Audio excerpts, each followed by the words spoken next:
my name is Nagustia. My class is number 2336807.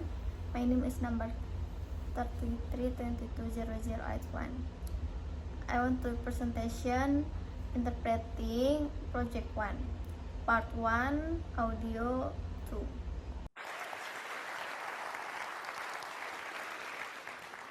Hi, everyone. 2 years ago, my life changed forever. My wife Kelsey and I welcomed our daughter Lila into the world. Now, becoming a parent is an amazing, amazing experience. Hai semuanya, 2 tahun lalu hidupku berubah selamanya. Istriku Kelsey dan aku menyambut putri kami Lila ke dunia. Sekarang menjadi orang tua adalah pengalaman yang luar biasa. Your whole world changes overnight, and all of your priorities change immediately, so fast that it makes it really difficult to process sometimes. Now, you also have to learn a tremendous amount about being a parent, like, for example, how to dress your child. Seluruh duniamu berubah dalam semalam dan semua prioritasmu berubah dengan segera. Begitu cepat hingga terkadang sangat sulit untuk diproses. Sekarang kamu juga harus belajar banyak tentang menjadi orang tua. Misalnya cara mendanani anakmu.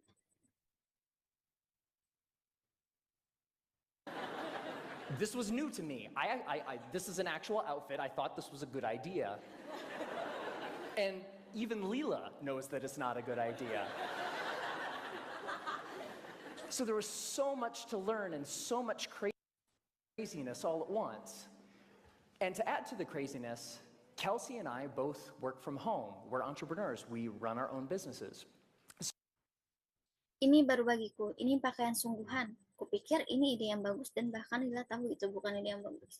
Jadi ada banyak hal yang harus dipelajari dan banyak kegilaan sekaligus. Dan untuk menambah kegilaan, Kelsey dan aku bekerja dari rumah. Kami adalah pengusaha, kami menjalankan bisnis kami sendiri. So Kelsey develops courses online for yoga teachers. I'm an author. And so I'm working for home. Kelsey's working for home. We have an infant, and we're trying to make sure that everything gets done that needs done. And life is really, really, really busy. Jadi, Kelsey adalah seorang yang mengembangkan kursus online untuk guru yoga. Aku seorang penulis, jadi aku bekerja untuk rumah, Kelsey bekerja untuk rumah. Kami punya bayi dan kami mencoba untuk memastikan bahwa semuanya selesai yang perlu diselesaikan, dan hidup ini benar-benar sangat sibuk.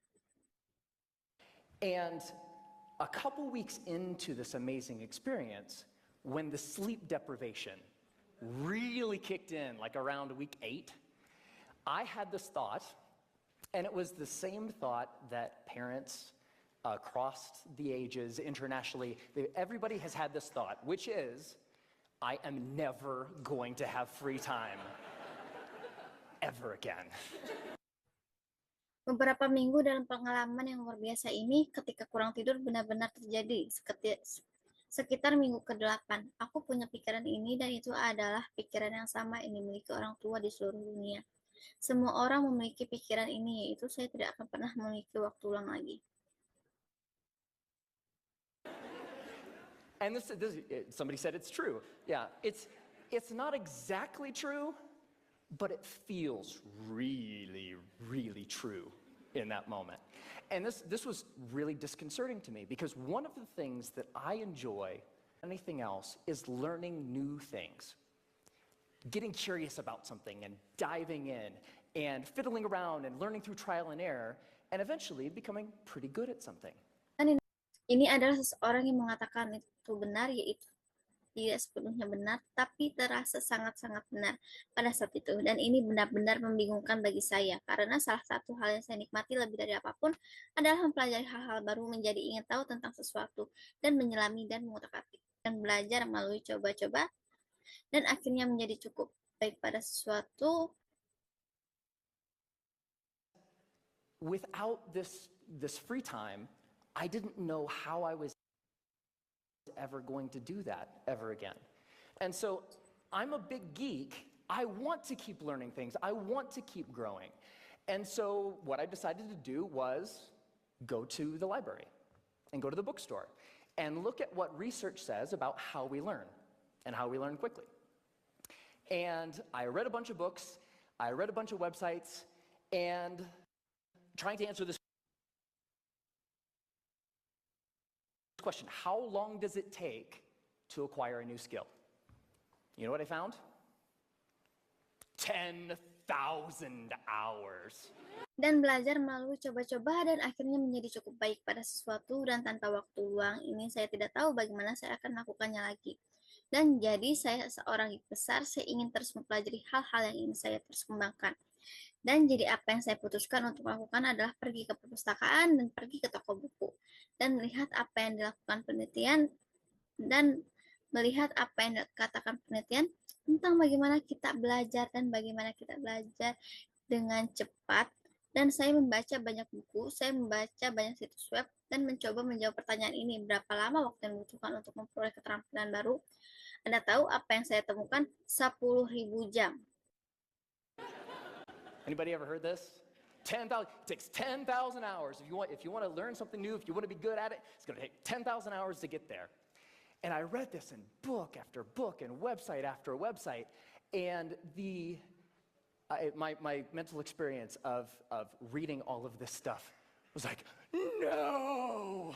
Adakah yang pernah mendengar ini? 10.000 dibutuhkan 10.000 jam jika Anda ingin mempelajari sesuatu yang baru. Jika Anda ingin menjadi ahli dalam hal itu, akan memakan waktu 10.000 jam untuk sampai ke sana. Dan saya membaca ini di buku demi buku dan situs web demi situs web. Dan pengalaman mental saya membaca semua hal ini seperti tidak. I don't have time. I don't have 10,000 hours. I am never going to be able to learn anything new ever again. Saya tidak punya waktu, saya tidak punya 10.000 jam. Saya tidak akan pernah bisa mempelajari sesuatu yang baru lagi. But that's not true. So 10,000 hours, just to give you a rough order of magnitude, 10,000 hours is a full-time job for 5 years. That's a long time. And we've all had the experience of learning something new, and it didn't take us anywhere close to that amount of time, right? So what's up? There's something kind of funky going on here. What the research says and what we expect and have experiences, they don't match up. And what I found, here's the wrinkle. The 10,000 hour rule came out of studies of expert level performance. There was a professor at Florida State University. His name is K. Anders Ericsson. He's the originator of the 10,000 hour rule. And where that came from is he studied professional athletes, world-class musicians, chess grandmasters. Tapi itu tidak benar. Jadi 10.000 jam hanya untuk memberi Anda perkiraan kasar. 10.000 jam adalah pekerjaan penuh waktu. Selama 5 tahun itu waktu yang lama, dan kita semua memiliki pengalaman mempelajari sesuatu yang baru, dan itu tidak membawa kita mendekati jumlah waktu itu. Kan jadi apa yang terjadi di sana ada sesuatu yang agak aneh. Terjadi di sini apa yang dikatakan penelitian dan apa yang kita harapkan dan alami adalah mereka tidak cocok. Dan apa yang saya temukan di sini, karutan aturan 10.000 jam muncul dari studi kinerja tingkat ahli. Ada seorang profesor dari Florida State University, namanya adalah K. Anders Ericsson. Dia adalah pencetus aturan 10.000 jam, dan dari mana itu berasal?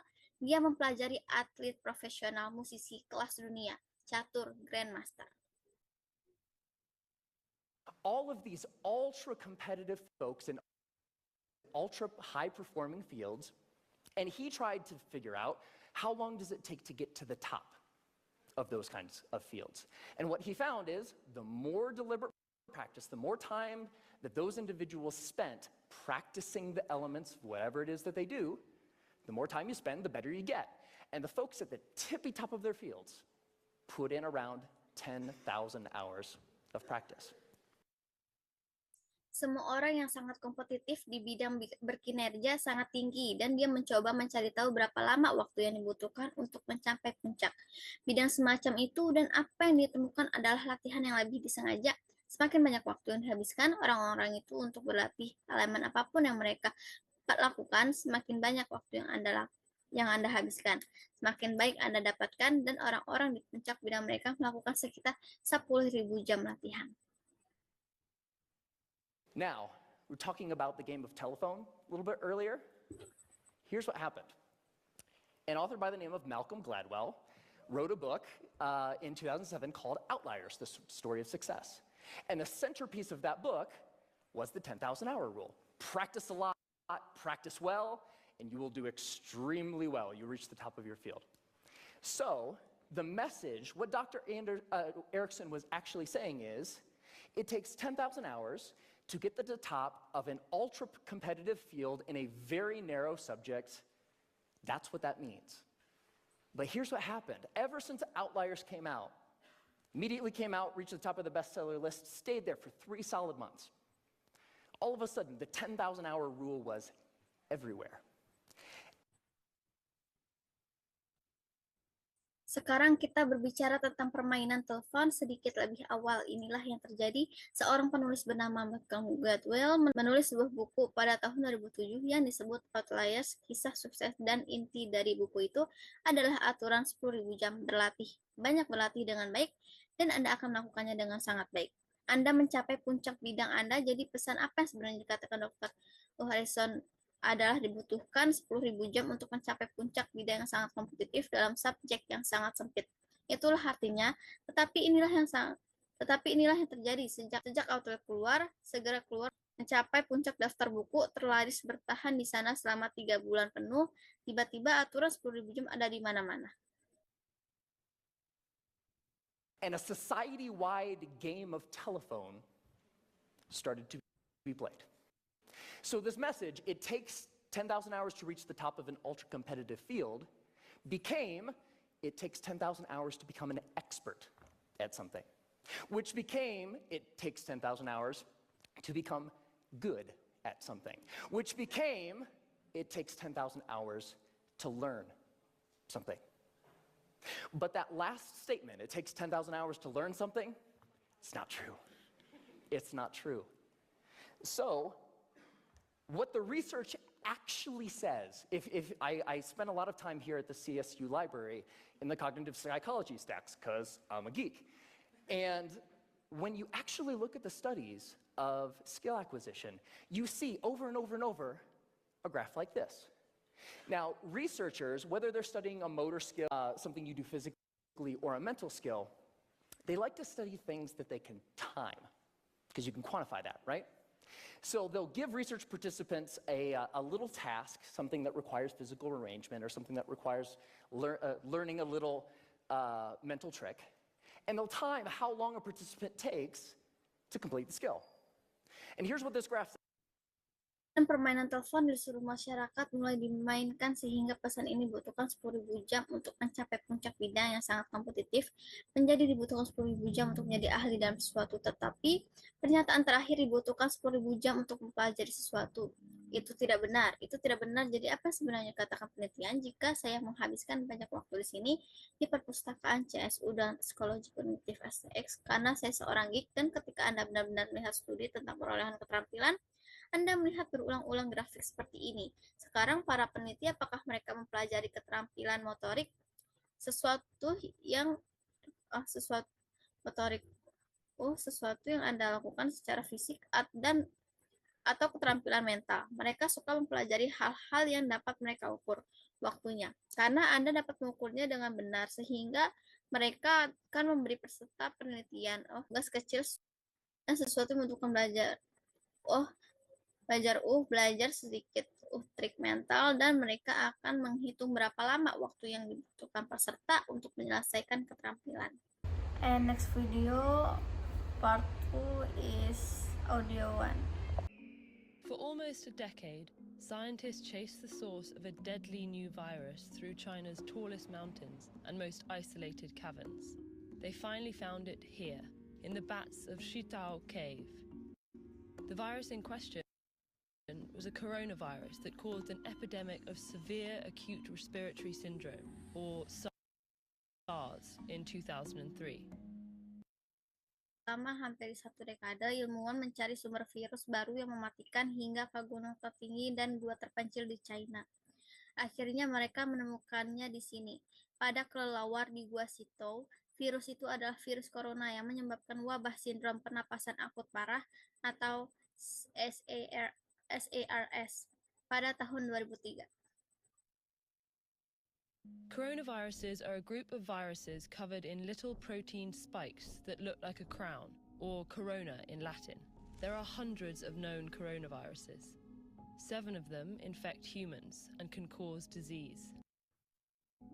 The coronavirus SARS-CoV causes SARS, MERS-CoV causes MERS, and SARS-CoV-2 causes the disease COVID-19.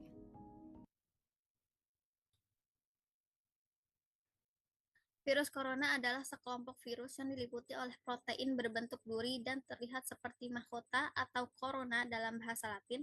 Ada ratusan virus corona yang telah diketahui, 7 diantaranya menyerang manusia dan dapat menyebabkan penyakit.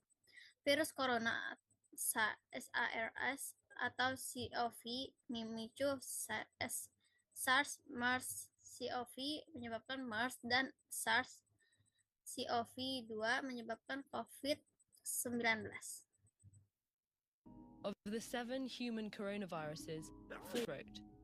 2 infect the lungs and cause much more severe illnesses. The 7th, which causes COVID-19, has features of each. It spreads easily, but can severely impact the lungs. When an infected person coughs, droplets containing the virus spray out. The virus can infect a new person when the droplets enter their nose or mouth. Dari 7 virus corona yang menyerang manusia, 4 menyebabkan selesma, yaitu infeksi ringan tapi sangat menular pada hidung dan tenggorokan. 2 lainnya menyerang paru-paru dan dapat menyebabkan penyakit yang lebih serius. Virus yang ketujuh, penyebab COVID-19, memiliki kedua fiturnya. Mudah menular tetapi berdampak parah terhadap paru-paru. Saat orang-orang yang terinfeksi batuk, tetesan liur yang mengandung virus bersemburan. Virus menyerang orang lain saat tetesan liur masuk ke mulut atau hidung mereka. Coronaviruses transmit best in enclosed spaces where people are close together. Cold weather keeps their delicate casing from drying out, enabling the virus to survive for longer between hosts, while UV exposure from sunlight may damage it. Virus corona semakin mudah menular dalam ruangan tutup. Saat banyak orang berdekat-dekatan, udara dingin melindungi lapisan luarnya dari kekeringan, memungkinkan virus bertahan hidup lebih lama di antara inangnya, sementara sinar UV dari matahari dapat menghancurkannya. Matter more for established viruses, but because no one is yet immune to a new virus, it has so many potential hosts that it doesn't need ideal conditions to spread. In the body, the protein spikes embed in the host cells and fuse with them, enabling the virus to hijack the host cell's machinery to replicate its own genes. Variasi musiman ini lebih penting untuk virus yang sudah umum, namun karena belum ada orang yang imun terhadap virus baru, banyaknya inang potensial membuat virus tak butuh kondisi ideal untuk berkembang. Di dalam tubuh, protein berbentuk duri menancap dan menyatu dengan sel inang, memungkinkan virus membajak perlengkapan sel inang untuk mereplikasi gennya sendiri. Coronaviruses store their genes on RNA. All viruses are either RNA viruses or DNA viruses. RNA viruses tend to be smaller, with fewer genes, meaning they infect many hosts and replicate quickly in those hosts. Virus corona menyimpan gennya di RNA. Semua virus hanya berjenis virus RNA atau virus DNA. Virus RNA cenderung lebih kecil dengan lebih sedikit gen, artinya mereka menyerang banyak inang dan mereplikasi dengan cepat pada inang. In general, RNA viruses don't have a proofreading mechanism, whereas DNA viruses do. So, when an RNA virus replicates, it's much more likely to have mistakes called mutations. Secara umum, virus RNA tidak memiliki mekanisme koreksi seperti yang dimiliki virus DNA, sehingga saat virus RNA mereplikasi, kemungkinan besar akan terjadi kesalahan yang disebut mutasi. Many of these mutations are useless or even harmful, but some make the virus better suited for certain environments, like a new host species. Epidemics often occur when a virus jumps from animals to humans. This is true of the RNA viruses that cause the Ebola, Zika, and SARS epidemics, and the COVID-19 pandemic. Kebanyakan mutasi ini tidak berguna atau tidak berbahaya, namun sebagian menjadikan virus lebih cocok hidup di lingkungan tertentu, seperti spesies Cina yang baru. Wabah kering kali muncul saat virus berpindah dari hewan ke manusia. Ini yang terjadi pada virus RNA yang menyebabkan epidemi Ebola, Zika, dan SARS, serta pandemi COVID-19. Once in humans, the virus still mutates, usually not enough to create a new virus, but enough to create variations or strains of the original. Saat ini, tubuh manusia virus terus bermutasi, biasanya tidak sampai menghasilkan virus baru, tetapi cukup untuk menciptakan variasi dari virus asli. Coronaviruses have a few key differences from most RNA viruses. They're some of the largest, meaning they have the most genes. That creates more opportunity for harmful mutations.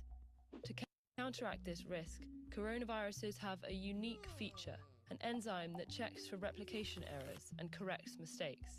This makes coronaviruses much more stable, with a slower mutation rate than other RNA viruses.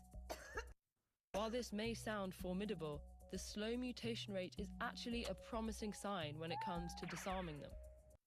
Virus corona memiliki beberapa perbedaan utama dari kebanyakan virus RNA. Virus ini berukuran paling besar yang berarti berisi lebih banyak gen. Ini menciptakan lebih banyak peluang timbulnya mutasi yang berbahaya. Untuk meniadakan risiko ini, virus corona memiliki fitur unik, sebuah enzim yang memeriksa kesalahan replikasi dan memperbaikinya. Hal ini membuat virus corona jauh lebih stabil dengan tingkat mutasi lebih rendah dibandingkan virus RNA lainnya. In infection, our immune systems can recognize germs and destroy them more quickly if they infect us again, so they don't make us sick. But mutations can make a virus less recognizable to our immune systems and therefore more difficult to fight off. They can also make antiviral drugs and vaccines less effective because they're tailored very specifically to a virus. Meskipun ini terdengar menakutkan, tingkat mutasi yang rendah sebenarnya merupakan tanda yang menjanjikan untuk menaklukkan virus ini. Setelah diserang, sistem imun kita dapat mengenali kuman dan menghancurkannya mereka lebih cepat saat kita diserang kembali sehingga tidak sampai membuat kita sakit. Namun, mutasi dapat menyebabkan virus lebih sulit dikenali oleh sistem imun, sehingga lebih sulit untuk dilawan. Mutasi juga membuat obat antivirus dan vaksin kurang efektif, karena antivirus dan vaksin ditujukan spesifik untuk satu jenis virus. That's why we need a new flu vaccine every year. The influenza virus mutates so quickly that new strains pop up constantly. The slower mutation rate of coronaviruses means our immune systems, drugs, and vaccines might be able to recognize them for longer after infection, and therefore protect us better. Itu sebabnya kita perlu vaksin flu baru setiap tahun. Virus influenza bermutasi sangat cepat sehingga variasi baru terus bermunculan. Tingkat mutasi virus corona yang lebih rendah berarti sistem imun kita, obat-obatan, dan vaksin mungkin dapat mengenalinya lebih lama setelah terinfeksi sehingga dapat melindungi kita dengan lebih baik. Still, we don't know how long our bodies remain immune to different coronaviruses. There's never been an approved treatment or vaccine for a coronavirus. We haven't focused on treating the ones that cause colds. And though scientists began developing treatments for SARS and MERS, the epidemics ended before those treatments completed clinical trials. Kita tak tahu berapa lama tubuh akan tetap imun terhadap virus corona yang berbeda. Belum pernah ada pengobatan atau vaksin yang disetujui untuk virus corona. Kita belum berfokus pada pengobatan virus yang menyebabkan selesma. Dan meski para ahli mulai mengembangkan pengobatan untuk SARS dan MERS, epidemi telah berakhir sebelum pengobatannya selesai diuji coba. As we continue to encroach on other animals' habitats, some scientists say a new coronavirus jumping to humans is inevitable. But if we investigate these unknowns, it doesn't have to be devastating. Saat kita terus melanggar batas habitat hewan lain, beberapa ilmuwan mengatakan perpindahan virus corona ke manusia tak bisa dielakkan, tetapi jika kita terus menyelidikinya, ia tak mesti sampai menghancurkan. Okay, this about my presentation interpreting part 1 and part 2. Thank you.